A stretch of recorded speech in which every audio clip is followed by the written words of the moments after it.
Government టైంలో అంటే BJP government టైంలో బయటకు వచ్చినంత ఎప్పుడు లేదు. We can have a debate. I can give you the whole list if you want. నేనేమంటున్నా పద్మ గారు, నేను మిమ్మల్ని అంగీకరిస్తున్నా. మీరు ఇప్పుడు వచ్చిన తర్వాత మీరు చాలా మందికి అవకాశం ఇచ్చిన అనే దాంట్లో ఏం డౌట్ లేదు. ఎందుకంటే ప్రత్యక్షంగా కనిపిస్తుంది, అది చరిత్ర, దట్ ఇస్ రికార్డెడ్. నేనేమంటున్నా అంటే, మేము ఆ సంస్కృతిని లేకపోతే ఆ సాంప్రదాయాన్ని మహిళలకు ఇంపార్టెన్స్ ఇచ్చేటువంటి దాన్ని మేము ఆల్రెడీ స్టార్ట్ చేసినాము. ఎవరు చేసినా కూడా మా తర్వాతనే అవుతుందని చెప్తున్నా నేను, అంతే. నేను మీరు చేయలేదని అంటలే. రైట్. వెంకటస్వామి గారు, ముఖ్యంగా కాంగ్రెస్లో గాంధీ కుటుంబం కానివ్వండి, బీజేపీలో మోడీ, అమిత్ షా వీళ్ళ నిర్ణయాలే ఫైనల్ అవుతాయి. అధ్యక్షులకి అంత ప్రాధాన్యత ఉంటుందా? ఇప్పుడు ఖర్గే ఉన్నారు కాంగ్రెస్ అధ్యక్షుడిగా, వీళ్ళ నిర్ణయాలకి అంత ప్రాధాన్యత ఉంటుందంటారా? ఇప్పుడు ఖర్గే గారి విషయానికి వస్తే పోల్చడానికి లేదా అంటే, గాంధీ నెహ్రూలో ఇప్పుడు సోనియా గాంధీ యాక్టివ్ పాలిటిక్స్ లో లేనప్పటి నుంచి కూడా ఖర్గే గారు ఉన్నారు. వారి అనుభవాన్ని అంటే 45-50 సంవత్సరాల 49 సంవత్సరాలు అనుకుంటా వారి కాంగ్రెస్ లో వారి పొలిటికల్ లైఫ్. కాబట్టి చాలా సీనియర్ కాబట్టి ఎట్లయినా ఒక గౌరవం దక్కుతుంది. సరే, పార్టీ అన్న తర్వాత సమిష్టి నిర్ణయం ఉంటుంది.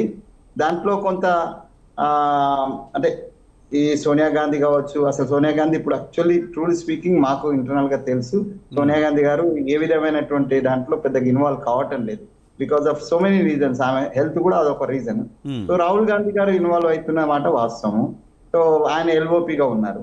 తర్వాత బీజేపీకి సంబంధించి అమిత్ షా అండ్ మోడీని కాదని ఎవరిని పెట్టినా కూడా వాళ్ళు వాళ్ళ నియంత్రణలో ఉంటారు, దాంట్లో డౌట్ ఏం లేదు. దాంట్లో మనం ఏదో అంటే వాళ్ళిద్దరు పిల్లర్స్ లాగా, ఇంతకుముందు వాజ్పేయి అండ్ అద్వానీ గారు ఎట్లయితే జోడీగా ఉన్నారో, ఇలా మోడీ అండ్ అమిత్ షా ఒక జోడీగా ఉన్నారు. మనం ఈ 2 టర్ములు నడ్డా గారి యొక్క పాత్రను మీరు ఒకసారి విశ్లేషించండి. అంటే యాజ్ ఎ ప్రెసిడెంట్ గా అంతకు ముందు ఉన్నటువంటి ప్రెసిడెంట్స్ ఉన్నటువంటి స్వేచ్ఛ కానీ, అంత అంటే ఆయన డైనమిక్ గా మూవ్ అవ్వడం కానీ అట్లాంటి అవకాశం లేదు. సో కనిపించలేదు. సో ఇప్పుడు రేపు సీతారామన్ గారు వచ్చినా, పురంధేశ్వరి గారు వచ్చినా, లేకపోతే ఇంకొక యంగ్స్టర్ మేడం ఓబీసీ వస్తుందని అంటున్నారు. నేను అనుకోవడం వీళ్ళిద్దరిట్లోనే అవకాశం ఇస్తారేమో అని. తమిళనాడులో ఉన్నటువంటి వాసంతి గారు వారికి కొద్దిగా తక్కువనే, కంపారిటివ్లీ తక్కువనే. ఎందుకంటే వీళ్ళు సీనియర్స్ కూడా అవుతారు, అంటే నియంత్రణగా చేసిండ్రు, సీనియర్స్ అవుతారు. రెండోది కొద్దిగా ఆధిపత్య కులాలకు సంబంధించిన వాళ్ళు కాబట్టి డెఫినెట్ గా they will give the due priority Brahmin లేదా వైశ్య లేకపోతే ఇట్లాంటి కులాలకు డెఫినెట్ గా వాళ్ళ దగ్గర అంటే బీజేపీలో ఎక్కువ ప్రాధాన్యత దొరుకుతుంది. అసలు అన్ని పార్టీలు అట్లాంటి ప్రాధాన్యత ఉన్నది మొత్తం దేశంలో కానీ రాష్ట్రంలో కానీ. అది అంటే నేను అగ్రవర్ణం అనే పదం ఉపయోగించాను. ఆధిపత్య కులాల యొక్క జమానా నడుస్తుంది, ఏళ్ల కొద్ది నడుస్తుంది, ఇప్పుడు కూడా నడుస్తుంది.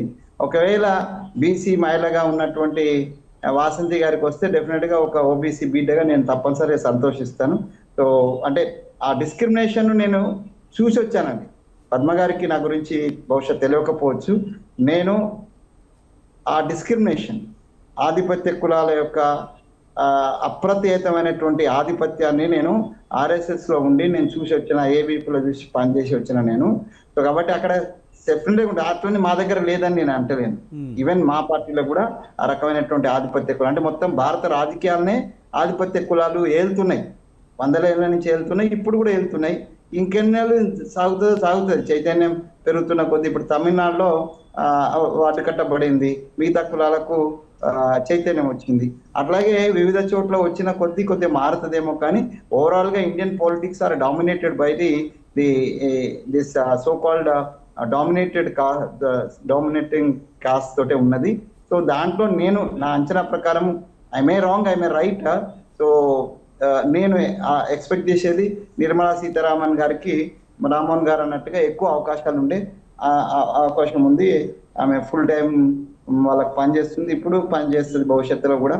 సో రెండోది ఆమె లాంగ్వేజ్ అవి ఇటు దక్షిణానికి సంబంధించినటువంటి 2-3 లాంగ్వేజ్ ఆమె ఉన్నది. తర్వాత హిందీలో కూడా చక్కగా మాట్లాడగలుగుతుంది. కాబట్టి ఎక్కువ అవకాశాలు సీతారామన్ గారికే ఉండే అవకాశం ఉన్నది. సో అట్లానే ఆమె ప్రతిభను తక్కువ చేసి నేను కులానికి అంటగట్టదలుచుకోలే, కానీ ఓవరాల్ గా they will prefer the dominant cost. Right. Rammohan గారు మీరేమంటారు? అధ్యక్షుల పాత్ర ఎంతవరకు ఉంటుందంటారు? ముఖ్యంగా కులాల ప్రభావం కూడా ఎక్కువగా ఉంటుందని మన వెంకటస్వామి గారు చెప్తున్నారు. ఏముండదు అనుకుంటున్నాను. కులాల ప్రభావం ఉన్నా కూడా ఇప్పుడు వెంకయ్య నాయుడు గారు చేశారు. అంతేందుకు రాజ్నాథ్ సింగ్ గారు మన మోడీ గారు వెంకయ్య నాయుడు కూడా ఆధిపత్య కులమే, రాజ్నాథ్ సింగ్ గారు కూడా ఆధిపత్య కులమే, ఇప్పుడున్నటువంటి నడ్డా గారు కూడా ఆధిపత్య కులమే సార్. రైట్ చెప్తాను మీరు ఏకీభవిస్తూనే చెప్తాను. కులాల గురించి కులాల గురించి చెప్తే మీది కరెక్ట్ అంటున్నాను. నేను అంటే మోడీ అమిత్ షా నాయకత్వంలో పనిచేస్తారు అనుకుంటే వెంకయ్య నాయుడు గారు పనిచేసినప్పుడైతే లేరు. కానీ అప్పుడు అద్వానీ వాజ్పేయి గారు ఉంటుంది మన వెంకయ్య నాయుడు పనిచేసినప్పుడు. ఆ తర్వాత చూసుకుంటే మీరు మనకు రాజ్నాథ్ సింగ్ గారు వీళ్ళకి లోపల ఏం పనిచేయలేదు. గడ్కరీ గారు కులాలు పక్కన పెట్టండి, వీళ్ళు మన లోపల ఏం పనిచేయలేదు. స్వతంత్ర అసలు గడ్కరీ గారు ఆర్ఎస్ఎస్ ప్రధాన కేంద్రం నుంచి ఎన్నికైన వాడు కదా నాగ్పూర్ నుంచి. కనుక సమస్య లేదంటున్నాను. అంటే అందరు అధ్యక్షులు మోడీ అమిత్ షా చెప్పినట్టు వింటారని నేను అంటలేనంటున్నాను స్పష్టంగా. జగత్ ప్రకాష్ నడ్డా కూడా ఆయన లోబడి ఏం లేరు. ఇప్పుడు మనకి ఏమైందంటే వ్యక్తి పూజ ఉన్న దేశంలో ఒకనాడు ఇందిరాగాంధీని పూజించడం, ఇవాళ మోడీ మోడీ మోడీ మాత్రం అంటున్నారు కదా. ఇప్పుడు మీరు వ్యక్తి పూజ లేకుండా రాజకీయాలు లేవు. ఆనాడైనా సరే ఈయన నెహ్రూ కాలం నుంచి ఇప్పటిదాకా వ్యక్తి పూజ లేకుండా మన భారత రాజకీయాలు లేవు. కానీ అట్లాని వాళ్ళకి పేరు వచ్చినందుకు అధ్యక్షులకి ఎందుకు రాలేదని రాదు కూడా అంటున్నారు. అట్లా అంటే 19 ఏళ్ళు సోనియా గాంధీ గారు అప్రజాతంగా మధ్యాహ్నం ఒక్కసారి మన రాహుల్ గాంధీ వచ్చిపోయింది అంతే. 1.5 years 2 years వైఫల్యాన్ని రాజీనామా చేసిపోయారు. కనుక ఏ పార్టీలో ఈ కులాల ఆధిపత్యం ఉంది ఖచ్చితంగా మీరు మీ పార్టీ కూడా ఒప్పుకున్నారు, కరెక్టే అంటున్నారు. ఒక మాట ఏమంటుంది అంటే అంతర్గత వ్యవహారం కూడా కాదు విజయ్ గారు. ఇప్పుడు ఇది పార్టీల అంతర్గత వ్యవహారం కాదు. శ్రీశ్రీ గారు అన్న ఎవరెవరి ప్రైవేటు బతుకు వారి సొంతం, పబ్లిక్ లో నేను నిలబడితే ఏమైనా అంటాం అన్నారు. నేను ఇంతకు ముందు మన విజయ్ గారు మన చర్చలో అనుకుంటాను ఆ తెలంగాణ బీజేపీ అధ్యక్షులు ఎవరు అవుతారంటే నేనే చెప్పాను అన్నాడు. ఇద్దరికి అవరోధాలు ఉన్నాయి, మహిళగా అవకాశం ఇద్దామని ఉన్నా కూడా డికే అరుణ గారు కాంగ్రెస్ పార్టీ నుంచి వచ్చారు కదా, విరాన్ పదార్. అట్లానే ఈటల రాజేందర్ గారు బీసీ ముఖ్యంగా ముదిరాజు కులాల నుంచి వచ్చింది కనుక ఆయనకు అవకాశం తక్కువే. కానీ మొదటి నుంచి బీజేపీ పార్టీలో ఉన్న వాళ్ళకే ఇస్తారు అన్న. రామచంద్రరావు గారికి ఇస్తారా లేదా? రామచంద్రరావు గారు పోటీలు అప్పుడు కూడా ఉన్నారు.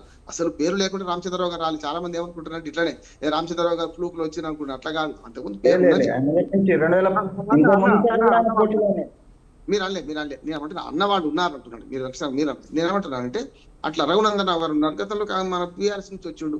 కనుక బేస్ గా పార్టీలో మొదటి నుంచి పట్టుకేడ్చిన వాళ్ళు, పార్టీ సిద్ధాంతాలు పాటించిన వారు. అందుకని 15 ఏళ్ళ సీనియారిటీలో ఆమెకు నష్టపోయే అవకాశం ఉంది పురంధరేశ్వరి గారికి అని చెప్తున్నాను. నాకు పార్టీతో సంబంధం లేదు కదా, మీ చెప్పులో నేను కాలు పెట్టను కదా. అందుకని ఏమంటున్నాను అంటే ఇప్పుడు కూడా అంటే మా పార్టీ వ్యవహారం మాదే, ఎవరు మాట్లాడడానికి వీల్లేదని మీ పార్టీ అన్నా, బీజేపీ అన్నా, బీఆర్ఎస్ అన్నా, తెలుగుదేశం అన్నా నేను వ్యతిరేకిస్తాను. ఖచ్చితంగా ప్రజలకు సంబంధం ఉంది. రాజకీయ పార్టీలు పెద్ద స్వచ్ఛంద సంస్థలు నిజంగా చెప్పాలంటే రాజకీయ పార్టీలు లేకుండా అసలు ప్రజాస్వామ్యం లేదు. దురదృష్టవశాత్తు రాజ్యాంగం యొక్క రాజకీయ పార్టీల గురించి చెప్పలే. 1951 మన ఆర్పీ యాక్ట్లు మాత్రమే రాజకీయ పార్టీల పుట్టుక గురించి చెప్తారు కానీ రాజ్యాంగం రాజకీయ పార్టీ ప్రస్తావన లేదండి. నేను అది అడ్వకేట్ చెప్తున్నాను. ఎక్కడ ఉంది అంటే 1951 ప్రజా ప్రాతినిధ్య చట్టంలో మాత్రమే పెట్టారు. అందుకనే పార్టీల వ్యవహారం సొంతది కాదు, పబ్లిక్ వ్యవహారం మా అందరికి సంబంధం ఉన్నది. ఖచ్చితంగా మాట్లాడతారు. తప్పైతే తప్పు, ఒప్పైతే తప్పు అంటారు. మొన్న తెలంగాణ రాజకీయాలు మనం విశ్లేషించుకున్నప్పుడు పార్టీ అధ్యక్షులు ఎవరవుతారని చెప్పినట్టే నేను స్పష్టంగా చెప్తున్నాను. ఇవాళ నిర్మలా సీతారామన్ గారి సేవలు సరిపోతాయి, మంత్రివర్గం అవసరం లేదనుకుంటే మాత్రమే ఆమెకి ఇస్తారు. నెంబర్ 1. రెండోది పురంధరేశ్వరి గారు 12 ఏళ్ల క్రితం వచ్చినా 10 ఏళ్ల క్రితం వచ్చినా ఆమెకి ఇద్దామనుకుంటే ఆమెకి ఇస్తారు. కానీ మూడో అవకాశం ముఖ్యంగా బీజేపీ ఒక రకంగా చెప్పాలంటే ఎవరు ఊహించని అవకాశం కూడా మనకి తమిళనాడు నుంచే తమిళనాడు నుంచి అయితే ఆమె మహిళ అవుతుంది, అట్లానే బీసీ అవుతుంది. కనుక ఆమె కూడా అవకాశం ఉంటుందని నేను అనుకుంటున్నాను. చూద్దాం ఏం జరుగుతుందో. కానీ ఇష్టం వాళ్ళది. కానీ ఒక మాట ఏంటంటే ఎన్నికనే పేరు మీద ఇది ప్రహసనంగా నడుపుతున్నాయి జాతీయ పార్టీలు 2 అంటున్నాడు. కాకపోతే కాంగ్రెస్ పార్టీ ఏమో మాంసం తింటున్నా అని బొమ్మికలు మెల్ల వేసుకుంటుంది, నామినేట్ చేస్తుంది. వీళ్ళు మనం చూసాం కదా, ఒకరిని నామినేషన్ వేశారు, ఒకరికి ఒప్పుకున్నారు. ఓ మాట చెప్పాను విజయ్ గారు, ఒక అబ్బాయి పరిగెత్తుకు వచ్చి అమ్మ నేను మన రన్నింగ్ రేస్ లో సెకండ్ వచ్చాను అన్నట. అప్పుడు అమ్మ మా బాబాయ్ మా తల్లి అని తల్లి వాడిని మెచ్చుకుందట. తండ్రి వచ్చి ఎంతమంది పోటీ చేశారా, ఎంతమంది పరుగు పందాలు పాల్గొంటే ఇద్దరేనట, వాడు సెకండ్ వస్తాడు. నాకు ఇదే అంతే. ఒకటే నామినేషన్ వేసి ప్రజాస్వామ్యం అంటే నాకు చెల్లదు అంటున్నాడు, స్పష్టంగా చెప్తున్నాడు. నిజంగా చెప్పాలంటే ప్రజాస్వామ్యం విలసిల్లాలంటే అంతర్గత ప్రజాస్వామ్యం విషయంలో అన్ని పార్టీలు ఫెయిల్ అవుతున్నాయి. కాకపోతే జాతీయ పార్టీలో కొంత వేరే ఉంటది. ప్రాంతీయ పార్టీలన్నీ ప్రైవేట్ ఆస్తులుగా మారిపోయినాయి. జగన్ స్థానంలో ఇంకొకరు గారు, చంద్రబాబు నాయుడు స్థానంలో లోకేష్ అవుతారు ఇంకొకరు గారు, కేసీఆర్ స్థానంలో కేటీఆర్ అవుతారు ఇంకొకరు గారు. స్పష్టంగా చెప్తున్నా, ప్రైవేట్ పార్టీ ఏమంటే ప్రాంతీయ పార్టీలన్నీ ప్రైవేట్ ఆస్తులుగా మారిపోవడం వల్ల జాతీయ పార్టీలు కొంత నయం అంటున్నాం. సరే కుటుంబ పార్టీ కాదైనా సరే ఒక్క మాట చెప్పవచ్చు, బీజేపీ ఏ రకంగా వెంకటస్వామి గారు కూడా పనిచేశారు కానీ చెప్తున్నాను ఏంటంటే వారసత్వ రాజకీయాలు దూరంగా ఉంటుంది. దానికి అది మనం మెచ్చుకోవాలి ఒకటి. రెండోది ఏంటంటే ఇప్పుడు మోడీ తర్వాత ఎవరు చెప్పలేమంటున్నాడు. అది గొప్పతనం అంటున్నారు. బీజేపీ పార్టీలో ఉన్న గొప్పతనం ఏంటంటే మోడీ తర్వాత ఎవరో చెప్పలేము. ఖచ్చితంగా అమిత్ షా కాకుండా కూడా ఎవరైనా కావచ్చు. అంటే అమిత్ షా అంటున్నారు, యోగి అంటున్నారు, అది అంతే. రకరకాల పేర్లు గడ్కరీ వస్తున్నాయి. కూడా కావచ్చు, గడ్కరీ కూడా కావచ్చు. ఎందుకు కావచ్చు? నేను ఏమంటున్నానంటే గడ్కరీ కూడా మనకి సీనియర్ ఓ రకంగా చెప్పానంటే, ఇప్పుడు 75 ఏళ్ల కట్ ఆఫ్ కనుక ఉంటే ఒక సంవత్సరంలో మోడీ గారు దిగిపోవాలి కదా. కానీ నేనేమంటున్నా అంటే అది కరెక్ట్ కాదంటున్నాను. మంచి వచ్చేట్టు ఒక రకంగా చెప్పానంటే ఇవాళ దిశానిర్దేశం చేస్తున్నాడు. ప్రపంచంలో కూడా చాలా లోపాలు ఉన్నాయి. మోడీ గారిని నేను పూర్తిగా సమర్థించాను, వ్యక్తి పూజలు అసలు సమర్థించాను. మోడీ గ్యారంటీ అంటే నేను చివాట్లు పెట్టా, తప్పు అన్నాను. మోడీ గ్యారంటీ అంటే ఎవరికి వాళ్ళు తమ కాళ్ళకు తామే మొక్కుని దీర్ఘాయుష్మాన్ భావం అనొద్దు. మోడీ గ్యారంటీ నేను మీరు అనాలి, పార్టీ వాళ్ళు అనాలి. కానీ ఆయనే మోడీ గ్యారంటీ అంటే ఏమైతుంది? అక్టోబర్ 400 పార్ అంటే ఏమైంది? 300 కూడా రావన్నా. శిఖరాగ్రానికి చేరుకున్నాక అదంపాతాడానికి ఇంత లోయనే ఉంటది, అంతకన్నా ఇంకోటి ఉండదు. కనుక పార్టీలన్నీ కూడా ఒక అధికారానికి వచ్చినప్పుడు ఒక రకంగా చెప్పాలంటే కింద లోయ కూడా ఉంటది. శిఖరాగ్రం చేరుకున్నాం, లోయ పడిపోయే అవకాశం ఉంటదని గ్రహిస్తే ప్రజాస్వామ్యంలో పార్టీలు ఉండాలి. ఆ పార్టీలు ప్రజాస్వామ్యంగా ఉండాలి, అంతర్గత ప్రజాస్వామ్యం ఉండాలి. అధ్యక్ష ఎన్నిక వాళ్ళ ఇష్టం కాదు, పార్టీ ఇష్టం, పార్టీలో సభ్యులు ఇష్టం. Yes. అందుకనే ఒకే నామినేషన్ వేసి చేస్తే వాళ్ళు ముగ్గురు వేసించి నిజంగా పార్టీ ఎన్నికలు జరిపితే నేను చాలా సంతోషించే వాటిలో ప్రజాస్వామ్యంగా నేను ముందుంటాను సార్.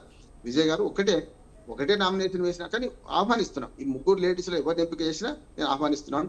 ఆ దక్షిణాది, అట్లాగే మహిళ, మూడోది ఒకళ్ళు బీసీకి ఇస్తే మాత్రం ఇంకా ఆహ్వానించే అవకాశం ఉంటుంది. ఓటు బ్యాంక్ రాజకీయాలు పనికొస్తుంది. సన్యాసుల మఠాలు కావు విజయ్ గారు. పార్టీలు మనం సన్యాసుల మఠాలు ఎందుకంటే పార్టీలు రాజకీయం చేస్తాయి Collateral కదా. benefits ఉంటాయి. బెనిఫిట్స్ ఉంటాయి, అవును. రాజకీయంగా ఆలోచించాలి. పార్టీల స్వార్థం ఉంటుందని కోరుకోవడం తప్పు అంటున్నాను. పార్టీలు రాజకీయ ప్రయోజనం కోసం పనిచేయాలి. రాజకీయాల్లో ప్రజల అభిప్రాయాన్ని మలుచుకోవాలి తమకు అనుగుణంగా. అది చేయాల్సింది కదా అంటున్నాను. అది చేస్తారు ఎప్పుడైనా. కానీ మనం దీనికోసమే చేసి ఆపాదించడం కరెక్ట్ కాదు. రాజకీయ పార్టీలు లేని సమాజం, రాజకీయ పార్టీలు లేని ప్రజాస్వామ్యం లేదు. ప్రజాస్వామ్యానికి ఎన్నికలు ఎంత మూలమో, ఎంత ప్రాధాన్యత, ఎన్నికల తర్వాత రాజకీయ పార్టీలు ఉంటేనే ఎన్నికలు జరుగుతాయి. రైట్ సార్, టైం అయింది. Thank you very much Rammohan గారు, అలాగే డాక్టర్ కత్తి వెంకటస్వామి గారు, అలాగే